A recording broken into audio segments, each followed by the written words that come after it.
Hello guys, welcome to my YouTube channel. If you are looking for how to create a public profile on Snapchat in 2022, then you are at right place.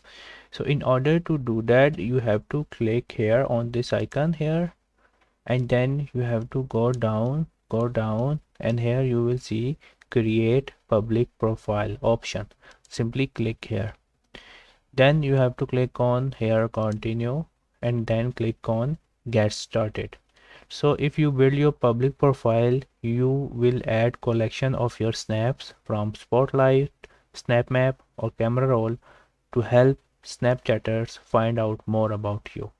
So click on get started. Here you have to click on create again. So it will take few seconds and your profile is converted into public profile. Right, this one.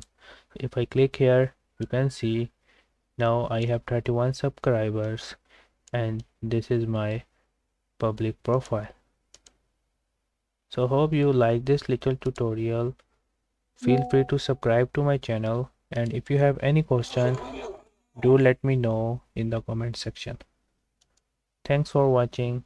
Bye bye.